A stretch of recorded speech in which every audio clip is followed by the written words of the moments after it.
আসসালামু আলাইকুম ওয়া রাহমাতুল্লাহ। প্রিয় বন্ধুরা, আজকে আমি আপনাদেরকে পবিত্র কোরআনের এমন একটি পাওয়ারফুল সূরা শোনাতে যাচ্ছি, যে সূরাটি শুধুমাত্র একবার শুনলে 24 ঘন্টার মধ্যেই সুসংবাদ পাবেন। মনের সকল আশা আকাঙ্ক্ষা পূরণ হয়ে যাবে। এই সূরাটি শুনতে শুনতে আপনি যা ভাববেন তাই হবে ইনশাআল্লাহ। এই সূরাটি শুনে আমি নিজেই ফল পেয়েছি, আপনারাও পাবেন। মনের মধ্যে যে উদ্দেশ্য নিয়ে এই সূরাটি শুনবেন, খুব দ্রুত সেই উদ্দেশ্য পূরণ হয়ে যাবে।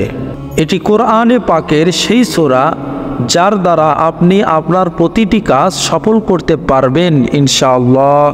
তবে শর্ত হলো, এই সূরাটি আপনাদেরকে মনোযোগ দিয়ে প্রথম থেকে শেষ পর্যন্ত শুনতে হবে।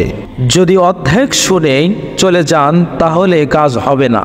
আল্লাহর কাছে দোয়া করি, হে আল্লাহ, যারা কোরআনের এই সূরাটি শোনার জন্য অধিক আগ্রহে বসে আছে, আপনি তাদের মনের সকল আশা আকাঙ্ক্ষা পূরণ করে দিন, আমিন। কমেন্ট বক্সে আপনিও আমিন লিখে দোয়াতে শরীক থাকুন, কেননা কে জানে যে কার দোয়া কখন কবুল হয়ে যায়। তো চলুন সূরাটি শুনে নেওয়া যাক।